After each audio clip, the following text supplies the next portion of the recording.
ये कहानी वैश्या प्रेम में घिरे बिल्वा मंगल की है। बिल्वा मंगल एक ब्राह्मण पुरोहित का बेटा था, जो अपना सारा समय एक चिंतामणि नाम की वैश्या की कोठे पर व्यतीत करता था। दुखी हो उसके पिता ने सोचा अगर इसकी शादी कर दी जाए तो ये सुधर जाएगा। इसी सोच के साथ उन्होंने उसकी शादी एक सुंदर कन्या से कर दी। शादी के बाद भी बिल्वा मंगल में कोई बदलाव नहीं आया। वह पहले की भांति ही चिंतामणि वैश्या के कोठे पर पड़ा रहता। कुछ दिनों के बाद उसके पिता की मृत्यु हो गई। बिल्वा मंगल को चिंतामणि के कोठे से बुलाया गया। उसके आने पर संस्कार हुआ। उसके पिता ने मरने से पहले ही सारी संपत्ति मंगल की पत्नी के नाम कर दी थी। उसको जब यह मालूम हुआ तो उसने अपनी पत्नी से सारी संपत्ति अपने नाम लिखवा ली। कुछ दिन तो वह अपने घर अपने पिता की मृत्यु के बाद रुका, परंतु सारे क्रियाकर्म होने पर वैश्या प्रेम में अंधे बिल्वा को चिंतामणि से मिलने की घनघोर इच्छा हुई। एक रात को वह सारी दौलत लेकर चिंतामणि के कोठे पर जाने के लिए सोचकर निकला ही था। वैश्या चूड़ामणि से मिलने की चाह में बिल्वा मंगल घर से निकला तो आंधी तूफान चल रहा था। नदी में बाढ़ आई हुई थी, पर बिल्वा मंगल को तो चिंतामणि से मिलने की लगन लगी हुई थी। बाढ़ की परवाह किए बिना वह रात को अंधेरे में एक कांट के टुकड़े जैसी चीज पर बैठकर नदी पार कर गया। नदी के पार पहुंचकर बारिश में वह चिंतामणि के कोठे की ओर भागा। वहां पहुंचकर उसने देखा कि चिंतामणि का कोठा बंद है। उसने दरवाजा खटखटाया, परंतु रात में किसी ने दरवाजा नहीं खोला।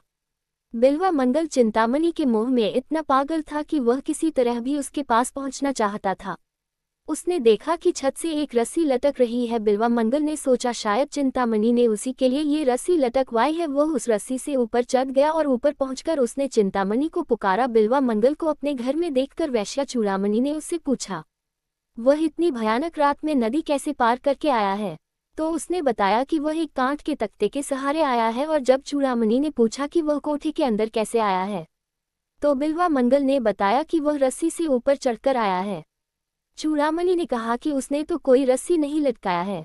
तब वहां जाकर उसने देखा तो वहां एक सांप लटक रहा था। फिर जब नदी की ओर देखा तो वहां पाया कि स्त्री की लाश बह रही थी। उसी लाश पर बिल्वा मंगल चढ़कर आया था। चूड़ामणि ने ये सब दिखाकर बिल्वा मंगल से कहा, देखो तुम पाप में कितने अंधे हो चुके हो कि पाप और मोह के कारण तुमको स्त्री की लाश लकड़ी दिखी और काला सांप एक रस्सी। अगर तुम इतना मोह मुझे छोड़कर उस मालिक में लगाओ तो तुम इस संसार रूपी नरक से पार उतर जाओगे। वैश्या चूड़ामणि की बातों का बिल्वा मंगल पर बहुत असर हुआ। उसने बुरे कर्मों को छोड़ने का निश्चय कर लिया, पर असली परीक्षा तो बिल्वा मंगल की अभी बाकी थी। वैश्या चूड़ामणि ने जब बिल्वा को परमात्मा से मोह करने की बात कही तो उसे भी एहसास हुआ कि वह खुद भी तो एक गंदे कीचड़ में धसी हुई है, वेश्यावृत्ति करती है। चूड़ामणि ने अपना साज सामान इत्यादि फिवारे। बिल्वा मंगल भी अब चूड़ामणि के द्वारा ज्ञान प्राप्त होने से भगवान के भजन में लीन हो गया। वह बांसुरी बजाता और भिक्षा लेकर अपना पेट भरता। उसी नगर में एक महादानी सेठ भी रहता था। उसका नियम था, जो कोई उसके दर पर आता वह कभी भी उसे खाली हाथ नहीं लौटाता। एक दिन बिल्वा मंगल भी सेठ के द्वार पर भिक्षा लेने के लिए पहुंच गया। उस दिन सेठ जी की धर्मपत्नी दान देने के स्थान पर बैठी हुई थी।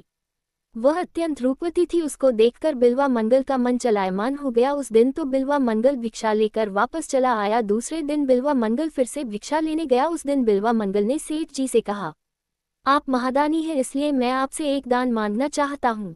सेठ जी ने बिल्वा मंगल से दान मांगने को कहा। उस पर बिल्वा मंगल ने सेठ जी से कहा कि वह एक रात उनकी धर्मपत्नी के साथ निवास करना चाहता है।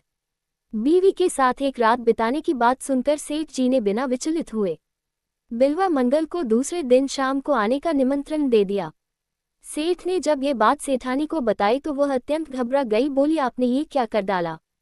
सेठ जी ने उत्तर दिया कि वह इतनी छोटी सी बात के लिए अपना प्राण नहीं तोड़ना चाहता। दूसरे दिन शाम को जब बिल्वा के आने का समय हुआ तो सेठानी अत्यंत घबरा रही थी। सेठ जी ने उससे कहा कि अतिथि सेवा में कोई भेद नहीं, आने पाए तुम्हें उसकी एक पत्नी के रूप में सेवा करनी होगी। बिल्वा मंगल जब आया तो उनको स्नान कराया, नए वस्त्र पहनाए, चंदन लगाया और फूलों के हार पहनाए। उसके बाद उसको सेठानी ने भोजन कराया। भोजन करने के बाद जब बिल्वा मंगल सोने के स्थान पर जा बैठा तो उस समय सेठानी असमंजस में पड़ गई कि वह क्या सेवा करे। जब उसने बिल्वा मंगल से पूछा तो उसने सेठानी को 2 सुई लाने को कहा। सेठानी की समझ में ना आया कि बिल्वा मंगल को सुई क्यों चाहिए, परंतु उसने अपने कर्तव्य अनुसार आज्ञा का पालन किया। बिल्वा मंगल ने पहले सेठानी को बहुत अच्छी तरह देखा, फिर दोनों सुई को अपनी आंखों में घुसा लिया। यह विचित्र घटना देखकर सेठानी बहुत घबराए और उसने शोर मचाकर सेठ जी को बुला लिया। सेठ ने भी जब बिल्वा को देखा तो घबरा गया और उसने बिल्वा मंगल से आंखें फोड़ने का कारण पूछा। तब बिल्वा मंगल ने सेठ को अपनी पूरी जीवन कथा सुनाई। उसने कहा कि वह अपने नेत्रों के कारण रूप के मोह में फंसकर भगवान से दूर हो जाता था। ये उसके नेत्र ही थे जो उसको विषय वासना में फंसा देते और उसके विचारों को अच्छाए और उस परमात्मा से भटकाकर पाप के द्वार की ओर ले जाते। इसलिए उसने इस सारे फसाद की जड़ को ही काट डाला। इस घटना के बाद बिल्वा मंगल परमात्मा की भक्ति में लीन हो गए और पूर्ण संत बने,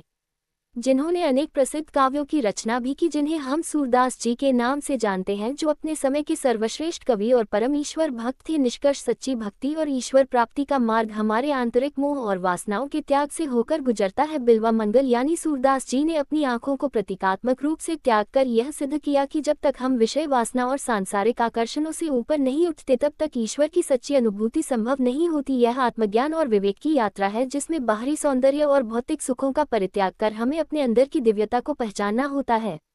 भगवान की प्राप्ति केवल वही कर सकता है जो अपने इंद्रियों और मन पर विजय प्राप्त कर पूर्ण समर्पण और त्याग के साथ भक्ति करता है। तो दोस्तों, कहानी कैसी लगी कमेंट करके जरूर बताएं। दोस्तों, कहानी अच्छी लगी हो तो लाइक सब्सक्राइब कर देना। धन्यवाद दोस्तों, मिलते हैं कल आपसे एक नई कहानी में।